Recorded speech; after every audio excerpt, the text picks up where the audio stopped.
Thiruvananthapuram central railway station. പുലർച്ചെ 6 മണി. സൂര്യൻ പൂർണ്ണമായി ഉദിച്ചിട്ടില്ല. എന്നിട്ടും സ്റ്റേഷൻ ഉറങ്ങുന്നില്ല. ട്രെയിനുകളുടെ വിസിൽ ശബ്ദം, ലൗഡ് സ്പീക്കറിലൂടെ മുഴങ്ങുന്ന അറിയിപ്പുകൾ, പ്ലാറ്റ്ഫോമിലൂടെ ഓടുന്ന യാത്രക്കാർ, ചുമലിൽ വലിയ ബാഗുകൾ തൂക്കി നടക്കുന്ന തൊഴിലാളികൾ, എല്ലാവരുടെയും മുഖത്ത് എവിടെയെങ്കിലും എത്തിപ്പെടാനുള്ള തിരക്ക്. ആ തിരക്കിനിടയിൽ ചെറിയൊരു ശബ്ദം വീണ്ടും വീണ്ടും. ചായ, ചൂട് ചായ. ആ ശബ്ദത്തിൻ്റെ ഉടമ 15-കാരനായ അരുണായിരുന്നു. കയ്യിൽ പഴകിയ സ്റ്റീൽ കെറ്റിൽ, മറ്റേ കയ്യിൽ ഗ്ലാസുകൾ നിറച്ച ട്രേ. മുഖത്ത് ക്ഷീണമുണ്ടെങ്കിലും കണ്ണുകളിൽ പ്രതീക്ഷയുടെ പ്രകാശം. അരുണിന് ഈ സ്റ്റേഷൻ വെറും ജോലിസ്ഥലമല്ല, അതായിരുന്നു അവൻ്റെ ജീവിതം. രാവിലെ 4 മണിക്കാണ് അവൻ്റെ ദിവസം ആരംഭിക്കുന്നത്. അമ്മ കിടപ്പിലായതിനാൽ വീട്ടിലെ എല്ലാ ജോലിയും അവൻ തന്നെ ചെയ്യും. വെള്ളം കൊണ്ടുവരും, ചായ തയ്യാറാക്കും. പിന്നീട് ആ വലിയ കെറ്റിലെടുത്ത് സ്റ്റേഷനിലേക്ക് നടക്കും. ഒരു ഗ്ലാസ് ചായയ്ക്ക് 10 രൂപ. ദിവസം മുഴുവൻ നടന്നാൽ കിട്ടുക 300-400 രൂപ.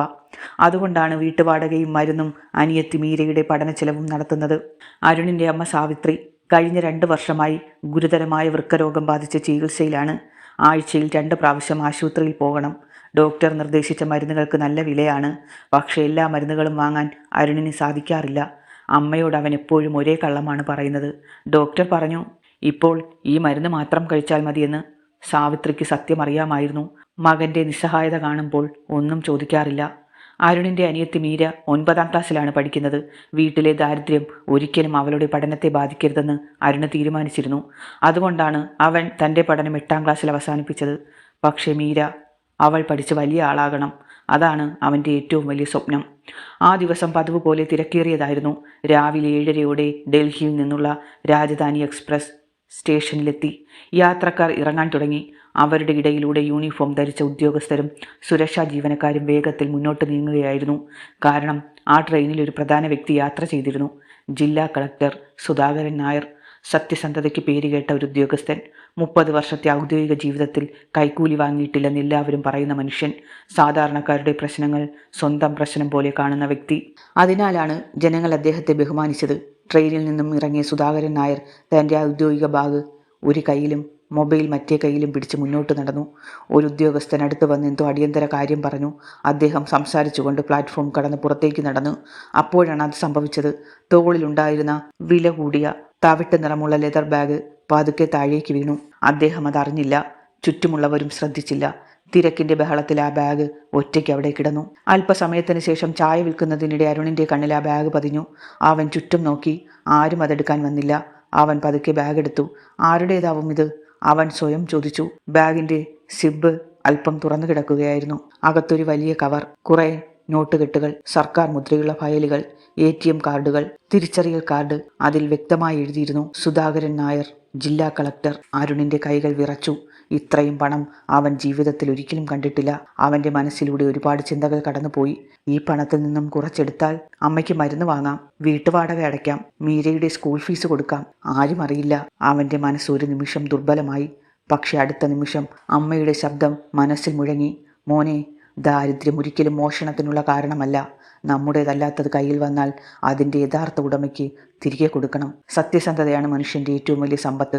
ആ വാക്കുകൾ അരുണിൻ്റെ മനസ്സിൽ മുഴങ്ങിക്കൊണ്ടിരുന്നു. അവൻ ഒരു നിമിഷം പോലും വൈകിച്ചില്ല. ചായക്കെറ്റിൽ അടുത്ത കടക്കാരനെ ഏൽപ്പിച്ചു.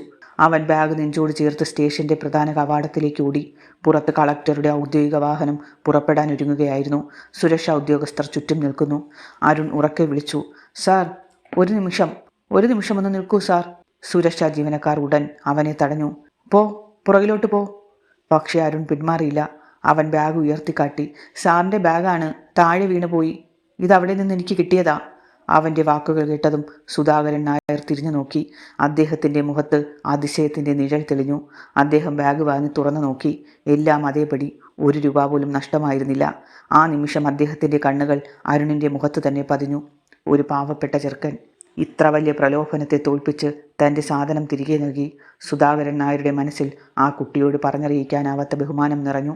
കളക്ടർ കുറച്ചുനേരം അരുണിനെ തന്നെ നോക്കി നിന്നു. ആ കുട്ടിയുടെ മുഖത്ത് ഭയമോ പ്രതീക്ഷയോ ഇല്ലായിരുന്നു. തൻ്റെ കടമ ചെയ്ത ഒരാളുടെ ശാന്തത മാത്രം. സുരക്ഷാ ഉദ്യോഗസ്ഥരും റെയിൽവേ പോലീസുകാരും അത്ഭുതത്തോടെ ആ കാഴ്ച നോക്കി നിന്നു. കളക്ടർ പതുക്കെ ബാഗ് തുറന്ന് പരിശോധിച്ചു. സർക്കാർ രേഖകൾ, സീൽ ചെയ്ത ഫയലുകൾ, പണക്കെട്ടുകൾ, ATM കാർഡുകൾ, എല്ലാം അതേപടി. 1 രൂപ പോലും നഷ്ടമായിരുന്നില്ല. അദ്ദേഹം ഒരു ദീർഘനിശ്വാസം വിട്ടു. മോനെ, നിന്റെ പേരെന്താണ്? അദ്ദേഹം സ്നേഹത്തോടെ ചോദിച്ചു. അരുൺ എന്നാണ് സാർ. എത്ര വയസ്സായി മോന്? 15. സ്കൂളിൽ പോകുന്നുണ്ടോ? ആ ചോദ്യം കേട്ടപ്പോൾ അരുണിൻ്റെ മുഖത്തെ പുഞ്ചിരി മങ്ങി. ഒരു നിമിഷം തല കുനിച്ചു നിന്ന ശേഷം അവൻ ചെറിയ ശബ്ദത്തിൽ പറഞ്ഞു, ഇല്ല സാർ. ആ മറുപടി സുധാകരൻ നായരുടെ മനസ്സിനെ വേദനിപ്പിച്ചു. എന്തുകൊണ്ട്? അരുൺ മടിച്ചുകൊണ്ട് പറഞ്ഞു, അച്ഛൻ 5 വർഷം മുമ്പ് മരിച്ചു. അമ്മയ്ക്ക് അസുഖമാണ്. അനിയത്തി പഠിക്കുന്നു. അതുകൊണ്ട് ഞാൻ പഠനം നിർത്തി. ആ വാക്കുകൾ കേട്ടപ്പോൾ ചുറ്റും നിന്നിരുന്ന ചിലരുടെ കണ്ണുകളും നിറഞ്ഞു. ഇത്ര ചെറിയ പ്രായത്തിൽ ജീവിതത്തിൻ്റെ ഇത്ര വലിയ ഭാരം ചുമക്കുന്ന കുട്ടി, അതേസമയം ഇത്രയും സത്യസന്ധനും. കളക്ടർ തൻ്റെ പേഴ്സിൽ നിന്നും 5000 രൂപ എടുത്തു. അത് അരുണിൻ്റെ കയ്യിലേക്ക് നീട്ടി. ഇത് നിന്റെ സത്യസന്ധതയ്ക്കുള്ള സമ്മാനമാണ്. പക്ഷെ അരുണ് 2 അടി പിന്നോട്ട് മാറി. വേണ്ട സാർ. കളക്ടർ അതിശയിച്ചു. അതെന്താ മോനെ? ഞാൻ ചെയ്തത് എൻ്റെ കടമ മാത്രമാണ്. അതിന് പണം വാങ്ങിയാൽ എൻ്റെ അമ്മ പഠിപ്പിച്ച സത്യസന്ധതയുടെ വില കുറയും. ആ മറുപടി കേട്ട് അവിടെ ഉണ്ടായിരുന്ന എല്ലാവരും നിശബ്ദരായി. സുധാകരൻ നായരുടെ മനസ്സിൽ ആ കുട്ടി അന്ന് തന്നെ ഒരു പ്രത്യേക സ്ഥാനം ഉറപ്പിച്ചു. അദ്ദേഹം അരുണിൻ്റെ തോളിൽ കൈവച്ചു. നിന്റെ അമ്മ നിന്നെ വളരെ നല്ല മനുഷ്യനാക്കി വളർത്തിയിരിക്കുന്നു. ഒരു ദിവസം നിന്റെ ജീവിതം തീർച്ചയായും മാറും. അരുണ് വെറും ഒരു പുഞ്ചിരി മാത്രം സമ്മാനിച്ചു. അവൻ അത്തരം പ്രതീക്ഷകളൊന്നും ഉണ്ടായിരുന്നില്ല. ജീവിതം അവനെ പഠിപ്പിച്ചത് പാവപ്പെട്ടവർ സ്വപ്നം കാണാറില്ല എന്നതായിരുന്നു. ആ ദിവസത്തെ ജോലി കഴിഞ്ഞ് വൈകുന്നേരം വീട്ടിലെത്തിയപ്പോൾ അമ്മ കിടക്കയിൽ ചുമച്ചുകൊണ്ടിരിക്കുകയായിരുന്നു. മീര പുസ്തകം തുറന്ന് പഠിക്കുന്നുണ്ടായിരുന്നു. അരുണ് സംഭവിച്ചതെല്ലാം പറഞ്ഞു. സാവിത്രിയുടെ കണ്ണുകൾ നിറഞ്ഞു. മോനെ, നീ ഇന്ന് പണമൊന്നും കൊണ്ടുവന്നില്ലെങ്കിലും ഈ അമ്മയ്ക്ക് ലോകത്തിലെ ഏറ്റവും വലിയ സമ്പത്ത് കൊണ്ടുവന്നു. നിന്റെ സത്യസന്ധത. അരുൺ അമ്മയുടെ കൈകൾ മുറുകെ പിടിച്ചു. ആ ചെറിയ വീട്ടിൽ അന്ന് രാത്രി പട്ടിണി ഉണ്ടായിരുന്നു. പക്ഷേ മനസ്സിൽ സമാധാനമുണ്ടായിരുന്നു. അടുത്ത 3 ദിവസങ്ങൾ സാധാരണ പോലെ കടന്നുപോയി. വീണ്ടും സ്റ്റേഷൻ, ചായ, വീണ്ടും അതേ ജീവിതം. കളക്ടറെക്കുറിച്ച് അവൻ മറന്നു തുടങ്ങിയിരുന്നു. പക്ഷേ വിധി അവന് വേണ്ടി മറ്റൊരു അധ്യായം തയ്യാറാക്കുകയായിരുന്നു. 4-ാം ദിവസം രാവിലെ അരുണ് പതിവ് പോലെ ചായ വിറ്റുകൊണ്ടിരിക്കുകയായിരുന്നു. അപ്പോഴാണ് 2 പോലീസ് ജീപ്പുകൾ സ്റ്റേഷനിൽ നിന്ന് എത്തിയത്. 4 പോലീസുകാർ വേഗത്തിലിറങ്ങി. അവർ നേരെ അരുണിൻ്റെ അടുത്തേക്കാണ് വന്നത്. നീയാണോ അരുൺ? അതെ സാർ. നീ ഞങ്ങളുടെ കൂടെ വരണം. അരുണിനൊന്നും മനസ്സിലായില്ല. എന്തിനാണ് സാർ? ഒരു പോലീസുകാരൻ അവൻ്റെ കയ്യിൽ പിടിച്ചു. സ്റ്റേഷനിൽ ചെല്ലുമ്പോൾ അറിയാം. ചുറ്റുമുണ്ടായിരുന്നവർ എല്ലാവരും നോക്കി നിന്നു. എന്താ സംഭവിച്ചത്? ആ ചായ വിൽക്കുന്ന ചെറുക്കൻ എന്തെങ്കിലും ചെയ്തോ? ജനക്കൂട്ടത്തിൽ പലതരം സംസാരങ്ങൾ ഉയർന്നു. അരുണ് വീണ്ടും ചോദിച്ചു, സാർ, ഞാൻ എന്താണ് ചെയ്തതെന്നൊന്ന് പറയൂ. ഇൻസ്പെക്ടർ കടുപ്പത്തോടെ പറഞ്ഞു, ആ വലിയ മോഷണക്കേസിലെ പ്രതിയാണ് നീ. ആ വാക്കുകൾ കേട്ട നിമിഷം അരുണിൻ്റെ കയ്യിലുണ്ടായിരുന്ന ചായക്കെറ്റിൽ നിലത്ത് വീണു. ചൂട് ചായ പ്ലാറ്റ്ഫോമിലാകെ പരന്നു. പക്ഷെ അതൊന്നും അവൻ അറിഞ്ഞില്ല. പോലീസ് ജീപ്പ് അവനുമായി പാഞ്ഞുപോയി. വീട്ടിലെത്തിയ പോലീസുകാർ മെത്തയുടെ അടിയിൽ നിന്നും ഒരു ബാഗ് കണ്ടെടുത്തു. അതിൽ 1,00,000 രൂപ. അരുണും അമ്മയും ഞെട്ടിപ്പോയി. ഇത് ഞങ്ങളുടേതല്ല. ഞങ്ങളിത് ഇതുവരെ കണ്ടിട്ടില്ല, സാവിത്രി കരഞ്ഞുകൊണ്ട് പറഞ്ഞു. പക്ഷെ ആരും കേട്ടില്ല. പോലീസ് പണം കസ്റ്റഡിയിലെടുത്തു. അരുണിനെ അറസ്റ്റ് ചെയ്തു. വാർത്ത വൈകാതെ നഗരമൊട്ടാകെ പരന്നു. ചായ വിറ്റിരുന്ന ആ കുട്ടി 4,00,000 രൂപ മോഷ്ടിച്ചു. സത്യസന്ധനെന്ന് നടിച്ചാണ് നടന്നിരുന്നത്. അന്ന് ആ ബാഗ് തിരികെ കൊടുത്തത് എല്ലാവരുടെയും വിശ്വാസം നേടാനായിരിക്കും. ജനങ്ങൾ ഓരോ കഥകൾ മെനഞ്ഞു. അരുണിനെ പുകഴ്ത്തിയവരിൽ പലരും ഇപ്പോൾ അവനെ കുറ്റപ്പെടുത്തി. അതേസമയം ജില്ലാ കളക്ടർ സുധാകരൻ നായർ തൻ്റെ ഓഫീസിൽ ഒരു യോഗത്തിലായിരുന്നു. ഒരു ഉദ്യോഗസ്ഥൻ ആ വാർത്ത പറഞ്ഞു. സാർ, അന്ന് ബാഗ് തിരികെ തന്ന ആ കുട്ടിയെ മോഷണക്കേസിൽ അറസ്റ്റ് ചെയ്തിരിക്കുന്നു. സുധാകരൻ നായരുടെ മുഖം മാറി. എന്താണ് പറയുന്നത്? അദ്ദേഹത്തിന് അത് വിശ്വസിക്കാനായില്ല. സ്വന്തം ജീവിതം മാറ്റിമറിക്കാൻ കഴിയുന്ന പണം പോലും തൊടാതിരുന്ന ആ കുട്ടി 4,00,000 രൂപ മോഷ്ടിക്കുമോ? അദ്ദേഹത്തിൻ്റെ മനസ്സിൽ ഒരു സംശയം ശക്തമായി ഉയർന്നു. ഇവിടെ എന്തോ വലിയ ചതി നടന്നിട്ടുണ്ട്. അദ്ദേഹത്തിൻ്റെ ആ ചിന്ത തന്നെയായിരുന്നു അരുണിൻ്റെ ജീവിതം മാറ്റിമറിക്കാൻ പോകുന്ന അടുത്ത സംഭവങ്ങളുടെ തുടക്കം. അരുണിനെ അറസ്റ്റ് ചെയ്ത വാർത്ത നഗരമൊട്ടാകെ കാട്ടുതീ പോലെ പടർന്നു. റെയിൽവേ സ്റ്റേഷനിൽ ദിവസവും അവൻ്റെ കയ്യിൽ നിന്നും ചായ വാങ്ങിയിരുന്നവർ പോലും ഇപ്പോൾ തലകുലുക്കി സമ്മതിച്ചു. കാണുന്ന പോലെ അല്ലല്ലോ ആ ചെറുക്കൻ. എത്ര നല്ലവനായി അഭിനയിച്ചു. പാവപ്പെട്ടവരെ വിശ്വസിക്കാൻ പാടില്ല. ആ വാക്കുകൾ അരുണിൻ്റെ ചെവിയിലെത്തിയില്ല. പക്ഷേ ഓരോ വാക്കും അവൻ്റെ ജീവിതത്തെ മുറിവേൽപ്പിക്കുന്നവയായിരുന്നു. പോലീസ് സ്റ്റേഷനിൽ ഇൻസ്പെക്ടർ വിജയകുമാർ അരുണിനെ തൻ്റെ മുന്നിലിരുത്തി. അദ്ദേഹം പരിചയസമ്പന്നനായ ഉദ്യോഗസ്ഥനായിരുന്നു. പല കുറ്റവാളികളെയും കണ്ടിട്ടുണ്ടായിരുന്നു. പക്ഷേ തൻ്റെ മുന്നിലിരിക്കുന്ന ആ കുട്ടിയുടെ മുഖത്ത് കുറ്റബോധത്തേക്കാൾ ഭയവും നിസ്സഹായതയുമാണ് അദ്ദേഹം കണ്ടത്. അരുൺ, സത്യം പറഞ്ഞാൽ നിനക്ക് നല്ലത്. അരുൺ കരഞ്ഞുകൊണ്ട് പറഞ്ഞു. സാർ, ഞാൻ മോഷ്ടിച്ചിട്ടില്ല. ആ പണം എൻ്റെ വീട്ടിൽ എങ്ങനെ വന്നു എന്ന് എനിക്കറിയില്ല. എൻ്റെ അമ്മയോട് ചോദിച്ചാൽ മതി. ഇൻസ്പെക്ടർ മേശപ്പുറത്തിരുന്ന കേസ് ഫയൽ തുറന്നു. പരാതിക്കാരൻ പ്രശസ്ത ബിൽഡിംഗ് കോൺട്രാക്ടർ വിനോദ് രാജ്. ആരോപണം: വീട്ടിലെ ലോക്കറിൽ സൂക്ഷിച്ചിരുന്ന 4,00,000 രൂപ മോഷണം പോയി. പ്രതി: അവരുടെ വീട്ടിൽ ചെറിയ ജോലികൾ ചെയ്തിരുന്ന അരുൺ. തെളിവ്: അരുണിൻ്റെ വീട്ടിൽ നിന്നും കണ്ടെത്തിയ പണം. കേസിൻ്റെ എല്ലാ കണ്ണികളും അരുണിലേക്ക് തന്നെയായിരുന്നു വിരൽ ചൂണ്ടിയത്. അപ്പോഴാണ് ജില്ലാ കളക്ടർ സുധാകരൻ നായർ നേരിട്ട് പോലീസ് സ്റ്റേഷനിലെത്തിയത്. അദ്ദേഹത്തെ കണ്ടതും ഉദ്യോഗസ്ഥർ എഴുന്നേറ്റ് നിന്നു. ഇൻസ്പെക്ടർ ആദരവോടെ സല്യൂട്ട് ചെയ്തു. സാർ, കളക്ടർ നേരെ വിഷയത്തിലേക്ക് കടന്നു. ആ കുട്ടിയെ എനിക്കൊന്ന് കാണണം. അരുണിനെ മുന്നിലേക്ക് കൊണ്ടുവന്നു. അവനെ കണ്ട നിമിഷം കളക്ടറുടെ ഹൃദയം വേദനിച്ചു. ഇന്നലെ വരെ പുഞ്ചിരിയോടെ ചായ വിറ്റിരുന്ന കുട്ടി ഇന്ന് പ്രതിയുടെ കസേരയിലിരിക്കുന്നു. അരുൺ, സത്യം പറയൂ, നീ ഇത് ചെയ്തോ? അരുൺ പൊട്ടിക്കരഞ്ഞു. ഇല്ല സാർ, നിങ്ങളുടെ ബാഗിലുണ്ടായിരുന്ന പണം പോലും ഞാൻ തൊട്ടില്ല. എൻ്റെ അമ്മയെ സാക്ഷിയാക്കി ഞാൻ പറയുന്നു, ഞാൻ കള്ളനല്ല. ആ വാക്കുകൾ കേട്ടപ്പോൾ കളക്ടറുടെ മനസ്സുറച്ചു. ഈ കുട്ടി കള്ളം പറയില്ല. അദ്ദേഹം ഇൻസ്പെക്ടറെ നോക്കി. ഈ കേസിൽ വീണ്ടും വിശദമായി അന്വേഷണം വേണം. ഇൻസ്പെക്ടർ അല്പം അടിച്ചു. സാർ, പണം ഇവൻ്റെ വീട്ടിൽ നിന്നല്ലേ കിട്ടിയത്? കളക്ടർ ശാന്തമായി പറഞ്ഞു. ഒരു തെളിവ് കിട്ടിയതുകൊണ്ട് മാത്രം കേസ് അവസാനിക്കുന്നില്ല. ആ പണം അവിടെ എത്തിയതെങ്ങനെയെന്ന് കണ്ടെത്തണം. ഈ കുട്ടി ഒരിക്കൽ ലക്ഷങ്ങൾ വില വരുന്ന രേഖകൾ നിറഞ്ഞ എൻ്റെ ബാഗ് തിരികെ നൽകിയ ആളാണ്. അവനെക്കുറിച്ച് എനിക്ക് സംശയമില്ല. കളക്ടറുടെ വാക്കുകൾ ഇൻസ്പെക്ടറെ ചിന്തിപ്പിച്ചു. അദ്ദേഹം വീണ്ടും കേസ് ആദ്യം മുതൽ പരിശോധിക്കാൻ തീരുമാനിച്ചു. അന്ന് വൈകുന്നേരം തന്നെ അദ്ദേഹം വിനോദ് രാജിൻ്റെ ബംഗ്ലാവിലെത്തി. വലിയ ഗേറ്റുകൾ, ആഡംബര കാറുകൾ, CCTV ക്യാമറകൾ, വിപുലമായ വീട്. അരുണിൻ്റെ ചെറിയ കുടിലുമായി താരതമ്യം ചെയ്യുമ്പോൾ അതൊരു മറ്റൊരു ലോകം പോലെ തോന്നി. വിനോദ് രാജ് ഇൻസ്പെക്ടറെ സ്വീകരിച്ചു. സാർ, ആ കള്ളനെ വെറുതെ വിടരുത്. ഞാൻ അവനെ വിശ്വസിച്ചു. അവൻ പക്ഷേ എന്നെ ചതിച്ചു. ഇൻസ്പെക്ടർ ഒന്നും പറയാതെ വീടിനുള്ളിലേക്ക് നടന്നു. ഓരോ ജോലിക്കാരനെയും പ്രത്യേകം ചോദ്യം ചെയ്തു. അപ്പോഴാണ് ഒരു കാര്യം അദ്ദേഹത്തിൻ്റെ ശ്രദ്ധയിൽപ്പെട്ടത്. വീട്ടിലെ പഴയ ഡ്രൈവർ വിഷമത്തോടെ നിൽക്കുന്നു. ഇൻസ്പെക്ടർ അദ്ദേഹത്തിൻ്റെ അടുത്തേക്ക് ചെന്നു. സാർ, അരുൺ വളരെ നല്ല കുട്ടിയാണ്. അവൻ ഒരിക്കലും അനുവാദമില്ലാതെ ഒരു കുപ്പി വെള്ളം പോലും ഇവിടെ നിന്ന് എടുക്കില്ല. അവൻ മോഷ്ടിക്കുമെന്ന് എനിക്ക് വിശ്വാസമില്ല. ആ വാക്കുകൾ ഇൻസ്പെക്ടറുടെ സംശയം വർദ്ധിപ്പിച്ചു. അദ്ദേഹം വീടിൻ്റെ ഓരോ മുറിയും പരിശോധിച്ചു. അവസാനം കോൺട്രാക്ടറുടെ 17-കാരനായ മകൻ അജയ്യുടെ മുറിയിലേക്ക് കയറി. അജയ് പോലീസിനെ കണ്ടതും പരിഭ്രമിച്ചു. ലാപ്ടോപ്പ് പെട്ടെന്നടച്ചു. ഫോൺ പോക്കറ്റിലിട്ടു. അവൻ്റെ മുഖത്തെ അസ്വസ്ഥത ഇൻസ്പെക്ടർ ശ്രദ്ധിച്ചു.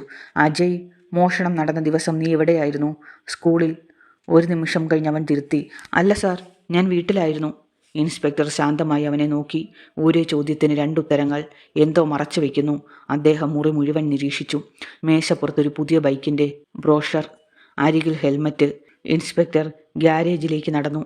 അവിടെ പുതിയ സ്പോർട്സ് ബൈക്ക്, വില ഏകദേശം 3 ലക്ഷം രൂപ. ഇൻസ്പെക്ടർ തിരിഞ്ഞ് വിനോദ് രാജിനോട് ചോദിച്ചു, ഈ ബൈക്ക് എപ്പോഴാണ് വാങ്ങിയത്? വിനോദ് രാജ് അമ്പരന്നു. ബൈക്കോ? ഞാൻ വാങ്ങിയിട്ടില്ല. ആ മറുപടി കേട്ട നിമിഷം ഇൻസ്പെക്ടറുടെ മനസ്സിൽ ആദ്യത്തെ സംശയത്തിൻ്റെ വിത്ത് വീണിരുന്നു. ഗാരേജിൽ പുതുപുത്തൻ സ്പോർട്സ് ബൈക്കിന് മുന്നിൽ കുറച്ചുനേരം നിശബ്ദനായി നിന്നു ഇൻസ്പെക്ടർ വിജയകുമാർ. ബൈക്കിൻ്റെ നമ്പർ പോലും രജിസ്റ്റർ ചെയ്തിരുന്നില്ല. സീറ്റിൽ ഇപ്പോഴും ഷോറൂമിൻ്റെ പ്ലാസ്റ്റിക് കവറുകളുണ്ടായിരുന്നു. ഇത് അടുത്തിടെ വാങ്ങിയതാണെന്ന് വ്യക്തമായിരുന്നു. ഇൻസ്പെക്ടർ പതുക്കെ വിനോദ് രാജിനെ നോക്കി. മിസ്റ്റർ വിനോദ് രാജ്, ഈ ബൈക്ക് നിങ്ങൾ വാങ്ങിയതല്ലെന്ന് ഉറപ്പാണോ? തീർച്ചയായും സാർ. നിങ്ങൾ വാങ്ങിയതല്ലെങ്കിൽ പിന്നെ നിങ്ങളുടെ വീട്ടിലെ ഗ്യാരേജിൽ എങ്ങനെ ഇതെത്തി? എനിക്കറിയില്ല സാർ. അജയ് ഒരുപാട് നാളായി ബൈക്ക് വേണമെന്ന് പറയുന്നുണ്ട്. പക്ഷേ +2 കഴിഞ്ഞ് മാത്രമേ വാങ്ങിത്തരൂ എന്ന് ഞാൻ പറഞ്ഞിരുന്നു. ആ മറുപടി കേട്ടപ്പോൾ ഇൻസ്പെക്ടറുടെ സംശയം കൂടുതൽ ശക്തമായി. അദ്ദേഹം ഉടൻ ബൈക്കിൻ്റെ രേഖകൾ ആവശ്യപ്പെട്ടു. വീട്ടിൽ ആരുടെയും കൈവശം രേഖകളില്ല. അജയ്, ഈ ബൈക്ക് ആരുടേതാണ്? അജയ് വിറച്ചുകൊണ്ട് മറുപടി പറഞ്ഞു. അതെൻ്റെ ഒരു കൂട്ടുകാരൻ്റേതാണ്. അവൻ 2 ദിവസത്തേക്ക് ഇവിടെ കൊണ്ടുവച്ചതാണ്. ഇൻസ്പെക്ടർ അവൻ്റെ കണ്ണുകളിലേക്ക് നോക്കി. കൂട്ടുകാരൻ്റെ പേരെന്താണ്? അജയ് നിശബ്ദനായി. കുറച്ചുനേരം കഴിഞ്ഞാണ് ആ പേര് പറഞ്ഞത്. പക്ഷേ ആ മറുപടി പോലും ആത്മവിശ്വാസമില്ലാത്തവനെ പോലെയായിരുന്നു. ഇൻസ്പെക്ടർ ഉടൻ ഷോറൂമുമായി ബന്ധപ്പെട്ടു.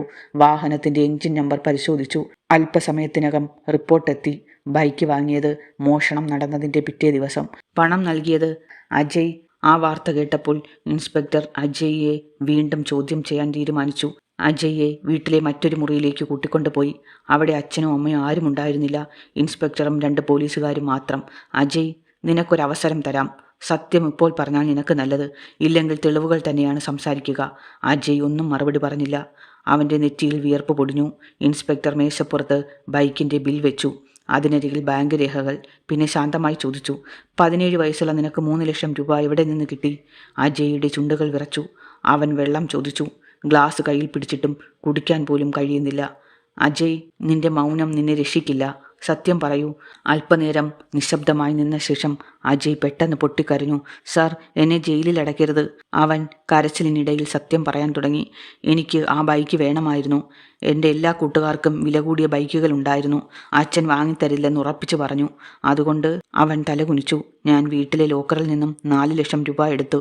വാതിലിനരികിൽ നിന്നിരുന്ന വിനോദ് രാജും ഭാര്യയും അത് കേട്ട് ഞെട്ടിപ്പോയി. അവർക്ക് സ്വന്തം ചെവികളെ വിശ്വസിക്കാൻ കഴിഞ്ഞില്ല. പക്ഷേ അതിലും വലിയ സത്യം ഇനിയും ബാക്കിയായിരുന്നു. ഇൻസ്പെക്ടർ ചോദിച്ചു, അപ്പോൾ അരുണിൻ്റെ വീട്ടിൽ പണം എങ്ങനെ എത്തി? ആ ചോദ്യം കേട്ടതും അജയ് വീണ്ടും കരഞ്ഞു. അച്ഛൻ പോലീസിൽ പരാതി നൽകിയപ്പോൾ ഞാൻ പേടിച്ചു. പിടിക്കപ്പെടുമെന്ന് ഉറപ്പായിരുന്നു.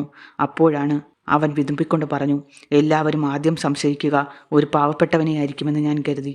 അരുൺ ദിവസവും ഞങ്ങളുടെ വീട്ടിൽ വരുമല്ലോ. അവൻ കുറ്റക്കാരനാണെന്ന് എല്ലാവരും വിശ്വസിക്കും. അതിനാൽ അവനും അമ്മയും ആശുപത്രിയിൽ പോയ സമയത്ത് ഞാൻ അവരുടെ വീട്ടിൽ കയറി. ബാക്കിയുണ്ടായിരുന്ന പണം മെത്തയുടെ അടിയിൽ ഒളിപ്പിച്ചു വെച്ചു. ആ വാക്കുകൾ കേട്ടപ്പോൾ വിനോദ് രാജിൻ്റെ കൈകൾ വിറച്ചു. സ്വന്തം മകൻ ഒരു നിരപരാധിയുടെ ജീവിതം നശിപ്പിക്കാൻ ഇത്രയും വലിയ ചതി നടത്തിയിരിക്കുന്നു. വിനോദ് രാജ് മകൻ്റെ അടുത്തേക്ക് നടന്നു. അദ്ദേഹത്തിൻ്റെ കണ്ണുകൾ നിറഞ്ഞിരുന്നു. അജയ്, ഞാൻ നിനക്ക് നല്ല വിദ്യാഭ്യാസം നൽകി, സമ്പത്തും സൗകര്യങ്ങളും എല്ലാം നൽകി. പക്ഷേ മനുഷ്യനാകാൻ നിന്നെ ഞാൻ പഠിപ്പിച്ചില്ല. അജയ് പൊട്ടിക്കരഞ്ഞുകൊണ്ട് അച്ഛൻ്റെ കാലിൽ വീണു. അച്ഛാ, എന്നോട് ക്ഷമിക്കൂ. ഇൻസ്പെക്ടർ മുഴുവൻ കുറ്റസമ്മതവും വീഡിയോയിൽ പകർത്തുന്നുണ്ടായിരുന്നു. ബൈക്കിൻ്റെ രേഖകളും വാങ്ങിയ രസീതും എല്ലാ തെളിവുകളും കസ്റ്റഡിയിലെടുത്തു. അദ്ദേഹം പുറത്തേക്ക് ഇറങ്ങുമ്പോൾ ഒരു നിമിഷം ആകാശത്തേക്ക് നോക്കി. മനസ്സിലൊരു ചിന്ത മാത്രം. ഒരു പാവപ്പെട്ട കുട്ടിയുടെ ജീവിതം അവൻ്റെ ദാരിദ്ര്യം മാത്രമാണ് അതിന് കാരണം. സത്യത്തെ അന്വേഷിക്കാൻ ഒരാൾ തയ്യാറായതുകൊണ്ടാണ് അവൻ രക്ഷപ്പെട്ടത്. അന്ന് രാത്രി തന്നെ അന്വേഷണ റിപ്പോർട്ട് തയ്യാറായി. റിപ്പോർട്ടിൻ്റെ ആദ്യ വരി ഇങ്ങനെയായിരുന്നു: പ്രതി അരുൺ നിരപരാധിയാണ്. യഥാർത്ഥ പ്രതി പരാതിക്കാരൻ്റെ മകൻ അജയ് ആണ്. മറ്റന്നാൾ രാവിലെ ആ റിപ്പോർട്ട് കോടതിയിലെത്തും. അവിടെ അരുണിൻ്റെ ജീവിതം എന്നേക്കുമായി മാറുന്ന ഒരു വിധി കാത്തിരിക്കുന്നുണ്ടായിരുന്നു. തിരുവനന്തപുരം ജില്ലാ കോടതിയിലെ 3-ാം നമ്പർ കോടതി മുറി അന്ന് പതിവിലുമേറെ തിരക്കിലായിരുന്നു. മുൻ ദിവസം വരെ ചായ വിൽക്കുന്ന ചെറുക്കൻ കള്ളനാണെന്ന് ഉറപ്പിച്ച് പറഞ്ഞവരിൽ പലരും ഇന്ന് അവിടെ ഉണ്ടായിരുന്നു. മാധ്യമപ്രവർത്തകർ, അഭിഭാഷകർ, പൊതുജനങ്ങൾ എല്ലാവരും ഒരേ ഒരു കാര്യത്തിനാണ് കാത്തിരുന്നത്. അരുൺ ശരിക്കും കുറ്റക്കാരനാണോ, അല്ലെങ്കിൽ ഈ കേസിന് പിന്നിൽ മറ്റെന്തെങ്കിലും സത്യമുണ്ടോ? കൃത്യം 10 മണിക്ക് കോടതി ആരംഭിച്ചു. ജഡ്ജി ബെഞ്ചിൽ ഇരുന്നതോടെ എല്ലാവരും എഴുന്നേറ്റു. അല്പസമയത്തിനകം പോലീസ് കാവലിൽ അരുണിനെയും കോടതി മുറിയിലേക്ക് കൊണ്ടുവന്നു. കഴിഞ്ഞ 3 ദിവസത്തെ ഉറക്കമില്ലായ്മ അവൻ്റെ മുഖത്ത് വ്യക്തമായിരുന്നു. കണ്ണുകൾ ചുവന്നിരുന്നു. പക്ഷേ ഇന്നും അവൻ്റെ കണ്ണുകളിൽ ഒരു പ്രതീക്ഷയുണ്ടായിരുന്നു. സത്യം എന്നെ രക്ഷിക്കും. ഇൻസ്പെക്ടർ വിജയകുമാർ എഴുന്നേറ്റു. അദ്ദേഹം കോടതിക്ക് മുമ്പിൽ പുതിയ അന്വേഷണ റിപ്പോർട്ട് സമർപ്പിച്ചു. കോടതി മുറി നിശബ്ദമായി. ഒരു കടലാസ് പോലും അനങ്ങാത്ത നിശബ്ദത. ജഡ്ജി റിപ്പോർട്ട് വായിക്കാൻ തുടങ്ങി. കുറച്ച് നിമിഷങ്ങൾക്ക് ശേഷം അദ്ദേഹം തല ഉയർത്തി. ഇൻസ്പെക്ടർ, റിപ്പോർട്ടിൻ്റെ പ്രധാന ഭാഗം കോടതിയിൽ വായിക്കൂ. ഇൻസ്പെക്ടർ ഉറച്ച ശബ്ദത്തിൽ പറഞ്ഞു. പ്രതി അരുണിനെതിരായ മോഷണക്കുറ്റം അന്വേഷണത്തിൽ തെറ്റാണെന്ന് തെളിഞ്ഞിരിക്കുന്നു. ആ ഒറ്റ വാചകം കേട്ടതും കോടതിയിൽ ഒരു ചലനമുണ്ടായി. ജനങ്ങൾ പരസ്പരം നോക്കി. ചിലരുടെ മുഖത്ത് അത്ഭുതം, ചിലരുടെ മുഖത്ത് ലജ്ഞ. ഇൻസ്പെക്ടർ തുടർന്നു. അജയ് നടത്തിയ മോഷണം, പുതിയ ബൈക്ക് വാങ്ങിയത്, അരുണിൻ്റെ വീട്ടിൽ ഒളിപ്പിച്ചു വെച്ചത്, എല്ലാം ഓരോന്നായി കോടതിക്ക് മുന്നിൽ വിശദീകരിച്ചു. വീഡിയോ തെളിവും ഹാജരാക്കി. അജയുടെ കുറ്റസമ്മതവും പ്ലേ ചെയ്തു. കോടതി മുഴുവൻ നിശബ്ദമായി അത് കേട്ടു. അവസാനം ജഡ്ജി വിധി പ്രസ്താവിച്ചു. അരുൺ ഈ കേസിൽ പൂർണ്ണമായും നിരപരാധിയാണ്. അവനെതിരെ രജിസ്റ്റർ ചെയ്ത എല്ലാ കുറ്റങ്ങളും റദ്ദാക്കുന്നു. ഉടൻ അവനെ മോചിപ്പിക്കണമെന്ന് കോടതി ഉത്തരവിടുന്നു. ആ വാക്കുകൾ കേട്ട നിമിഷം അരുണിൻ്റെ കണ്ണുകളിൽ നിന്നും കണ്ണുനീർ ധാരയായി ഒഴുകി. അത് പരാജയത്തിൻ്റെ കണ്ണുനീരല്ല, നീതി വിജയിച്ച സന്തോഷത്തിൻ്റെ കണ്ണീരായിരുന്നു. കോടതി മുറിയിലുണ്ടായിരുന്ന പലരും കൈയടിച്ചു. ഇന്നലെ വരെ അവനെ കള്ളനെന്ന് വിളിച്ച ചിലർ ഇന്ന് തലകുനിച്ചു നിന്നു. അവരുടെ മനസാക്ഷി അവരെ കുറ്റപ്പെടുത്തുകയായിരുന്നു. അരുൺ പതുക്കെ പുറത്തേക്ക് നടക്കാൻ തുടങ്ങി. അപ്പോഴാണ് വിനോദ് രാജ് മുന്നിലേക്ക് വന്നത്. അദ്ദേഹത്തിൻ്റെ കണ്ണുകൾ നിറഞ്ഞിരുന്നു. അരുണിൻ്റെ മുന്നിൽ കൈകൾ കൂപ്പി നിന്നു. മോനെ, എന്നോട് ക്ഷമിക്കണം. നിന്നെ ഞാൻ വിശ്വസിച്ചില്ല. എൻ്റെ മകൻ ചെയ്ത തെറ്റിന് മാപ്പ് ചോദിക്കാൻ പോലും എനിക്ക് അർഹതയില്ല. കോടതിയിലുണ്ടായിരുന്നവർ ആ കാഴ്ച നിശബ്ദമായി നോക്കി. വിനോദ് രാജ് ഒരു ഫയൽ തുറന്ന് ഒരു ചെക്ക് പുറത്തെടുത്തു. 5 ലക്ഷം രൂപയുടെ ചെക്ക്. ഇത് നഷ്ടപരിഹാരമാണ്. നിനക്കുണ്ടായ അപമാനത്തിനും വേദനയ്ക്കും ഇത് പകരമാകില്ല. എങ്കിലും നീ ഇത് സ്വീകരിക്കണം. അരുൺ ചെക്കിലേക്ക് നോക്കി. പതുക്കെ തലകുലുക്കി. സാർ, എനിക്ക് നിങ്ങളോട് ദേഷ്യമില്ല. എന്നാൽ ഈ പണം എനിക്ക് വേണ്ട സാർ. എൻ്റെ അമ്മയുടെ ചികിത്സയ്ക്കും അനിയത്തിയുടെ പഠനത്തിനും എനിക്ക് പണം ആവശ്യമുണ്ട്. എന്നാൽ ഈ പണം എനിക്ക് വേണ്ട സാർ. ആ മറുപടി കേട്ടപ്പോൾ കോടതിയിലുണ്ടായിരുന്ന പലരുടെയും കണ്ണുകൾ നിറഞ്ഞു. അതേസമയം കോടതിയുടെ പിന്നിൽ നിശബ്ദമായി നിന്നുകൊണ്ട് ഇതെല്ലാം കാണുകയായിരുന്നു ജില്ലാ കളക്ടർ സുധാകരൻ നായർ. അരുണിൻ്റെ സത്യസന്ധത, ക്ഷമ, വിനയം അദ്ദേഹത്തെ വീണ്ടും വീണ്ടും അത്ഭുതപ്പെടുത്തിക്കൊണ്ടിരുന്നു. കോടതി പിരിഞ്ഞ ശേഷം അദ്ദേഹം അരുണിൻ്റെ അടുത്തേക്ക് നടന്നു. അരുൺ, ഇന്ന് വൈകുന്നേരം എൻ്റെ ഓഫീസിലേക്ക് നീ ഒന്ന് വരാമോ? അരുണ് ആശ്ചര്യത്തോടെ നോക്കി. എന്തിനാണ് സാർ? കളക്ടർ പുഞ്ചിരിച്ചു. നിന്റെ ജീവിതത്തെക്കുറിച്ച് സംസാരിക്കാനുണ്ട്. അരുണിനൊന്നും മനസ്സിലായില്ല. ആ ക്ഷണത്തോടെ അവൻ്റെ ജീവിതത്തിൻ്റെ ഗതി മാറിമറിയാൻ പോവുകയാണെന്ന് അവൻ പോലും അറിഞ്ഞിരുന്നില്ല. വൈകുന്നേരം സൂര്യൻ പതുക്കെ അസ്തമിക്കുകയായിരുന്നു. ജില്ലാ കളക്ടറുടെ ഓഫീസിലേക്ക് അരുൺ ഭയത്തോടെയും ബഹുമാനത്തോടെയും നടന്നു ചെന്നു. അവനെ കാത്തിരുന്നത് ഒരു പുതിയ ജീവിതത്തിന്റെ തുടക്കമായിരുന്നു. പരീക്ഷണങ്ങൾക്കിടയിലും സത്യത്തെ ചേർത്തുവെച്ച അരുണിനായി വിധി കരുതിവെച്ച ആ വലിയ കാരുണ്യം എന്തായിരിക്കും? അവൻ സ്വപ്നത്തിൽ പോലും വിചാരിക്കാത്ത ആ വൻ വഴിത്തിരിവറിയാൻ നമുക്ക് കാത്തിരിക്കാം അടുത്ത എപ്പിസോഡിനായി. അടുത്ത ഭാഗം ഏറ്റവും വേഗത്തിൽ നിങ്ങളിലേക്ക് എത്തുന്നതിനായി ജീവിത വഴികൾ എന്ന ഈ ചാനൽ സബ്സ്ക്രൈബ് ചെയ്യുക. കൂടാതെ പുതിയ വീഡിയോകളുടെ നോട്ടിഫിക്കേഷനായി ബെൽ ഐക്കണും ക്ലിക്ക് ചെയ്യുക. അടുത്ത എപ്പിസോഡിൽ കാണും വരെ നന്ദി.